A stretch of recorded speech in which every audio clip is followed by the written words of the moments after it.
नमस्कार. आज आपण एका अशा गूढ घटनेबद्दल बोलणार आहोत, जी ऐकून खरंच आश्चर्य वाटेल. विचार करा, 1970चं दशक आहे, महाराष्ट्रातलं एक साधंसं गाव.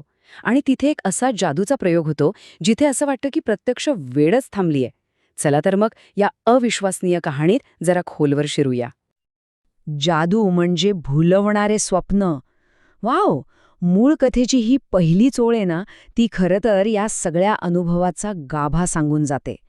जादू खरंच एका स्वप्नासारखीच असते नाही का, जी आपल्याला आपल्या रोजच्या जगापासून कुठेतरी दूर नेते. पण त्या गावातल्या लोकांसाठी हेच स्वप्न एका कधीही न सुटणाऱ्या कोड्यात बदलणार होतं. तर गोष्ट आहे 1970च्या दशकातली, महाराष्ट्रातलं एक अगदी छोटंसं शांत गाव. कल्पना करा की अशा शांत गावात अचानक सगळीकडे, म्हणजे वर्तमानपत्रात, बाजारातल्या भिंतींवर, अगदी पानांच्या ठेल्यांवर सुद्धा एकच जाहिरात झळकू लागतीये. साहजिकच संपूर्ण गावात एकच चर्चा सुरू झाली. एक कुतूहल जागं झालं. आणि त्या जाहिरातीत काय लिहिलं होतं माहितीये? फक्त 4 शब्द. फक्त एक अद्भुत जादू. बस, दुसरं काहीच नाही. जादूगाराचं नाव नाही, प्रयोगात काय होणार याची काहीच कल्पना नाही. फक्त हे एकच वाक्य.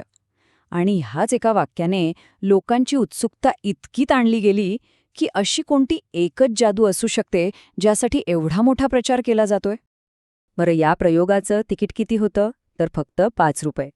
आता आपल्याला वाटेल ₹5 म्हणजे काय एवढं? पण थांबा, आपण बोलतोय 1970च्या दशकाबद्दल.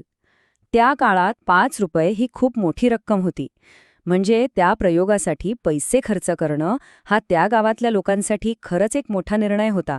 एक प्रकारची गुंतवणूकच होती ती. जाहिरातीत आणखी एका गोष्टीवर खूप जोर दिला होता. ती म्हणजे प्रयोग वेळेवर, ठीक 9 वाजता. अगदी ठळक अक्षरात लिहिलं होतं हे.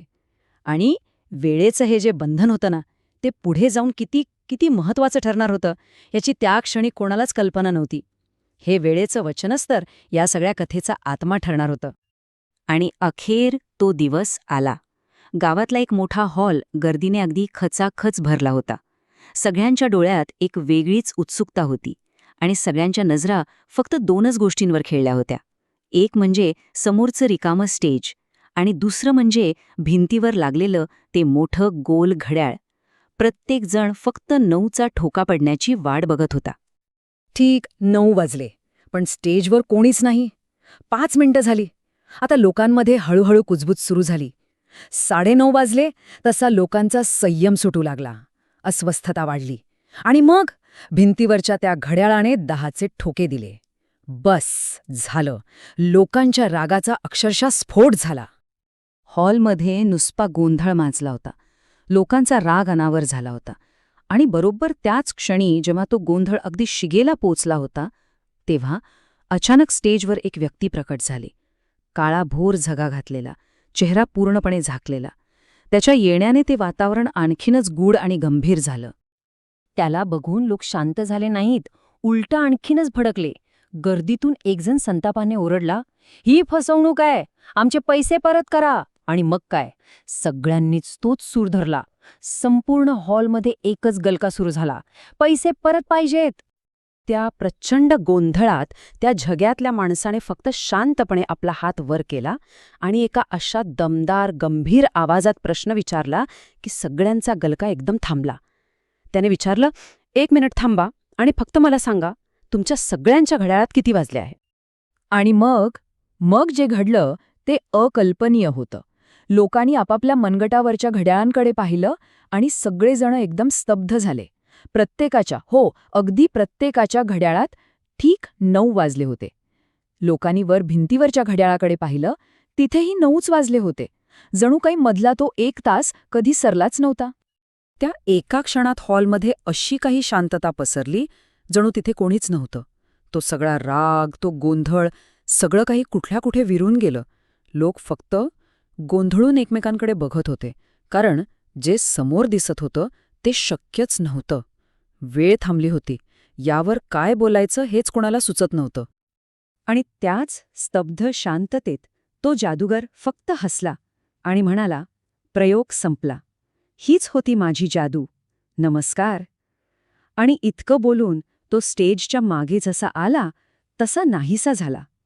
काही जण त्याला पकडायला धावले सुद्धा, पण तो कुठेच नव्हता. जणू हवेत विरून गेला होता. पण थांबा, गोष्ट इथे संपली नाही. खरा धक्का तर अजून बाकी होता. ते सगळे गोंधळलेले प्रेक्षक जसे एक एक करून हॉलच्या बाहेर पाऊल टाकू लागले, तसा शेवटचा आणि सगळ्यात मोठा चमत्कार घडला. हॉलच्या आत जे घड्याळ 9 वर थांबलं होतं, तेच घड्याळ बाहेर येताच अचानक धाडकन पुढे सरकलं आणि 10 वाजून गेलेली वेळ दाखवू लागलं. जसं काही त्या हॉलचा उंबरठा ओलांडताच ती जादूची पकड सुटली होती. ही घटना पुढे त्या गावात एका दंतकथेसारखीच सांगितली जाऊ लागली, पण ती आपल्या मागे काही न सुटलेले प्रश्न सोडून गेली. पहिला आणि सगळ्यात मोठा प्रश्न, कोण होता तो काळा झगा घातलेला रहस्यमय माणूस, आणि तो पुन्हा कधीच का दिसला नाही? आणि दुसरा, जरा तांत्रिक पण तितकाच महत्वाचा प्रश्न. ठीक आहे, समजा ती हातचलाखी होती, पण मग त्याने हॉलमधल्या प्रत्येक घड्याळावर, लोकांच्या वेगवेगळ्या मनगटी घड्याळांपासून ते भिंतीवरच्या त्या मोठ्या मेकॅनिकल घड्याळापर्यंत सगळ्यावर एकाच वेळी ताबा मिळवला तरी कसा? हे शक्य तरी आहे का? आणि मग येतो तो शेवटचा आणि सगळ्यात महत्वाचा प्रश्न, जो आपल्याला विचार करायला भाग पाडतो, की त्या रात्री जे काही घडलं तो निव्वळ एक डोळ्यांना केलेला भ्रम होता, एक अत्यंत हुशारीने साधलेली हातचलाखी होती, की त्या हॉलमध्ये त्या एका तासापुरतं खरंच वेळ थांबली होती? याचं उत्तर कदाचित आपल्याला कधीच मिळणार नाही.